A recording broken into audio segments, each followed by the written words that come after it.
We cannot be ignoring our stress. We cannot be ignoring the emotions that we experience on a daily basis anymore. We got to do something. We got to take some concrete steps to solve this problem.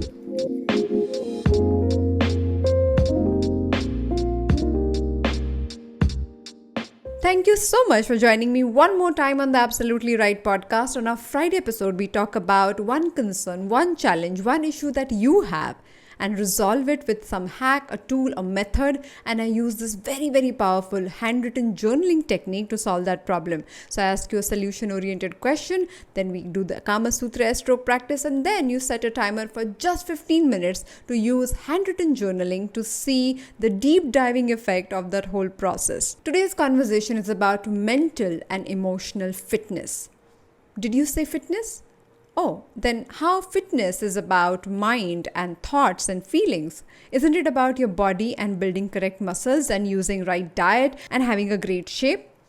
Yeah, it is. But we also require other side of this fitness, which is mental and emotional. Today, let's talk about it. According to a recent survey conducted by KPMG and published by Forbes.com, 94% of the workforce is dealing with stress, especially post-pandemic.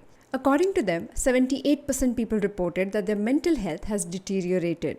40% people said that they're making more flawed decisions compared to the way they made decisions before pandemic. And 90% people said that this newfound work from home stress is affecting their personal life.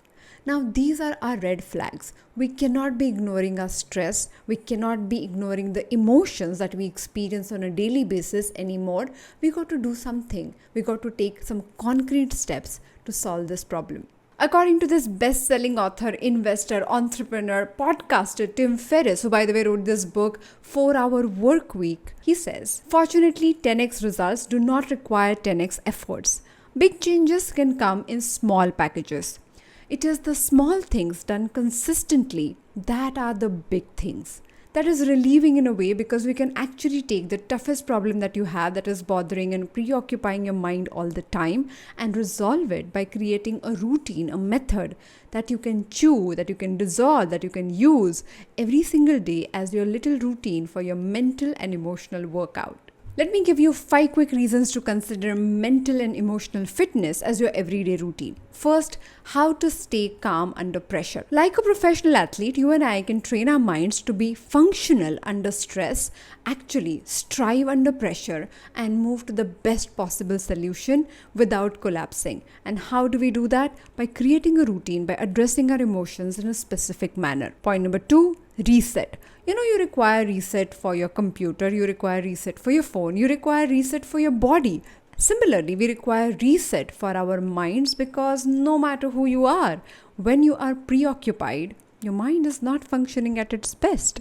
Point number 3, effective routines. In his book Daily Rituals, Mason Curry has researched lives of some amazing researchers, artists around the world to figure out what was their ritual, what was their routine that they really, really believed in and continue to practice to become the high performers that they were. Every day making consistent growth and reviewing your progress is an essential part of moving to the next level. Something that you should keep in mind if you're working on your mental, emotional, as well as physical strength building. Point number 4, taking committed actions. So many times you have that brilliant idea that you want to execute, you have this concept, the project that you want to work on, and because nobody is holding you accountable, including yourself, you tend to miss all the execution required for that thing, that concept, that inspiration to come into reality.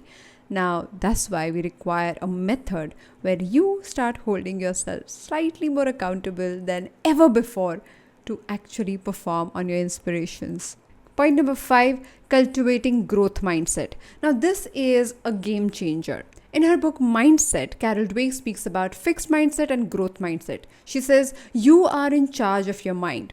You can train your mind to be growth oriented if you choose to use the right tools. And that's an essential aspect, right? When you give up, when you do not look at the areas you can grow, even if things are going wrong or you're facing failure, then the messaging that you do to your mind and to your emotion is unhealthy. So cultivating a growth mindset can change every area of your life. Today's journaling question is exactly on this area. We all have that one issue, that one problem that we know requires solution, and we also believe one day when the time is right, when everything will be okay, when you'll feel inspired to do it, you will actually work at it. But for some reason, you're not working at it. You're doing nothing about it. So if you choose to take responsibility and be accountable towards that larger idea, towards that small project, towards that big problem, whatever that is, for just 7 days, what would that be? So today's journaling question is, what can you do for coming 7 days, every single day, to make progress in that one area that is bothering you? Let me repeat the question. What can you do for coming 7 days, every single day, to make progress in that one area that is bothering you?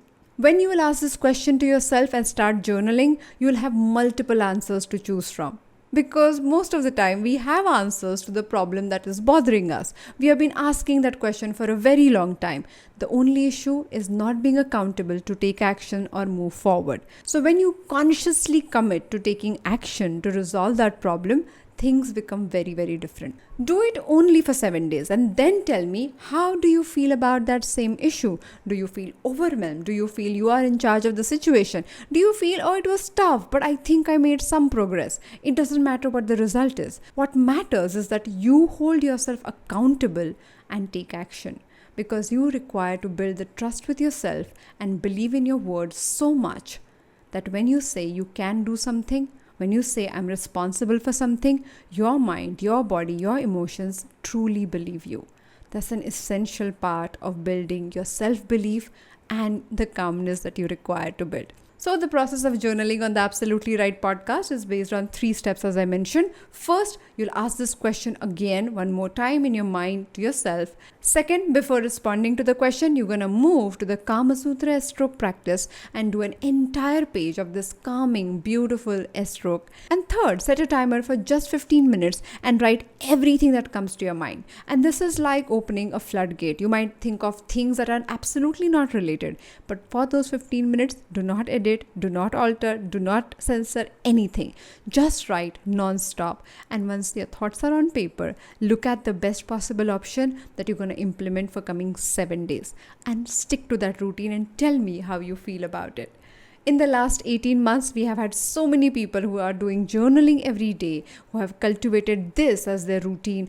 I know people who have picked up situations that they were really, really struggling with and resolved that. So this particular question actually works wonders when you implement those small actions. As Tim Ferriss was saying, small things done consistently are actually the big things. Before I say bye to you all, I have to talk about this new group coaching module that we have started. It's called APT. APT means Aspire, Perform, Transform. APT is a gym that is designed for smart professionals to take their journey to the next level. This is a gym that helps you be emotionally and mentally fit.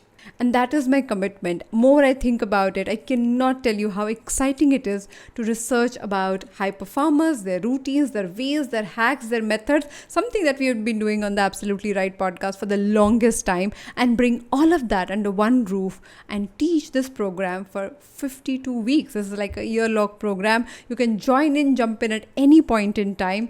Do let us know. The link is aditisurana.com/apt, which is A for Aspire, P for Perform, and T for Transform. I'm going to leave you with your journaling question, and I'll see you on Wednesday with one more episode of the Absolutely Right podcast with our guest. Till then, happy writing.